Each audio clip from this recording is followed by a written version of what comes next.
448 হিজরির পূর্বে এই শবে বরাত নামক কোনো কিছু ইসলামের ইতিহাসে কেউ জানতই না। এক কথাতে বললাম যে শবে বরাত ফার্সি শব্দ, এটা পারস্য দেশ থেকে ভাড়া করা একটা ইবাদত বন্দিগি আমল। তাও 448 হিজরি পর্যন্ত এই শবে বরাতের কোনো অস্তিত্ব ছিল না। না নবী সাল্লাল্লাহু আলাইহি সাল্লাম করেছেন, না আবু বকর সিদ্দিক করেছেন, না ওমর ইবনে খাত্তাব করেছেন, না উসমান ইবনে আফফান করেছেন, না আলী ইবনে আবি তালিব করেছেন, না কোনো 1,24,000 সাহাবায়ে কেরাম না কেউ করেছেন, না ইমাম আবু হানিফা করেছেন, না ইমাম শাফি, না ইমাম মালিক, না ইমাম আহমেদ, কেউ করেননি। স্বর্ণজগতে কেউ নাই। সমস্ত সাহাবীদের কেউ করেননি, তাবিদের কেউ করেননি, তাবা তাবিদের কেউ করেননি এই ইবাদত। এই শবে বরাত যারা জানতেন না এমন কিছু আছে। হানাফি মাযহাবের সমস্ত ফিকহের কিতাবগুলো আপনি বের করেন, কোথায় শবে বরাত নামে কিছু আছে? কিছু পাবেন? কিচ্ছু পাবেন না। কিন্তু শবে বরাত তো আরবি শব্দই না। কোরআন হাদিসের শবে বরাত শব্দ এই অর্থে কোনো শব্দে আপনি পাবেন না। কোরআন হাদিসে কি আসছে? যে হাদিসটিতে বলা হচ্ছে, আপনার যে হাদিসটি একটু আগে বললাম, যে হাদিসটি নিয়ে ইখতিলাফ রয়েছে মুহাদ্দিসিন কেরামদের মধ্যে, কি এই হাদিসটি সহিহ কি জয়ীফ, ওই হাদিসে যে কথা আছে সেটি হচ্ছে আল্লাহ তাআলা বলেন, আল্লাহ শাবান মাসে অর্ধ শাবানে আল্লাহ সৃষ্টিকুলের উপর দিয়ে তাকান। কি করেন? সৃষ্টিকুলের উপর দিয়ে তাকান।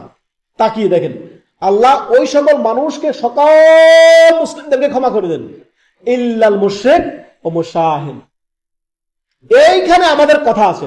যদি হাদিসটি হাসান পর্যায়ে আপনি ধরে নেন, আল্লাহ তাআলা কি বললেন?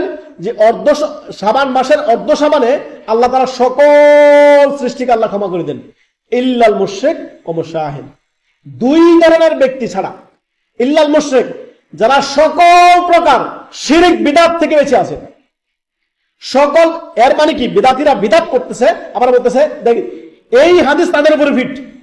যে হাদিস যদি আপনি হাসান ধরে নিই, শেখ আলবানী রাহিমাহুল্লাহ হাদিসটিকে হাসান বলেছেন, অন্যান্য মুহাদ্দিসিন কেরাম জয়ীফ বলেছেন। যদি আমরা ধরেও নিই হাদিসটি আমলযোগ্য, এই হাদিসে কোনো আমল সাব্যস্ত হয় না। কি সাব্যস্ত হয়? ইল্লাল মুশরিক ও মুশাহিদ, অর্থাৎ আপনি শিরক বিদআত মুক্ত থাকবেন। যারা এই আপনার শবে বরাতকে কেন্দ্র করে বিভিন্ন, দেখেন শবে বরাত মানে ভাগ্য রজনী, তাই না? রাসূল সাল্লাল্লাহু আলাইহি সাল্লামের আদর্শকে ছেড়ে দিয়ে, নবী সাল্লাল্লাহু আলাইহি সাল্লামকে আদর্শকে আপনার ফেলে দিয়ে নতুন নিজেদের ধর্মকর্ম বানানো, ধর্মকর্ম করে আপনার জান্নাত পাওয়া যাবে, এটা জান্নাতের রাস্তা। আল্লাহ তাআলা কি বলেন? এ মর্মে আল্লাহ সুবহানাহু ওয়া তাআলা সূরা মুহাম্মদ আয়াত নম্বর 33 আল্লাহ তাআলা বলেন, ইয়া আইয়ুহাল্লাযীনা আমানু আতিউল্লাহ ওয়া আতিউর রাসূলা, হে ঈমানদারগণ শুনে রাখো, আল্লাহ এবং তার রাসূল সাল্লাল্লাহু আলাইহি সাল্লামের আনুগত্য অনুসরণ করো। মা আতাকুমুর রাসূলু ফাখুযুহু ওয়া মা আনহাকুম আনহু ফান্তাহু, যা রাসূল দিয়েছেন তা গ্রহণ করে নাও, যা থেকে নিষেধ করলেন তা ছেড়ে দাও। অতএব শবে বরাতে যারা এই বিদআতি ধর্মকর্ম করছেন তাদেরকে আমরা উদাত্ত আহ্বান করব, এই হাদিস আপনাদের উপরে ফিট।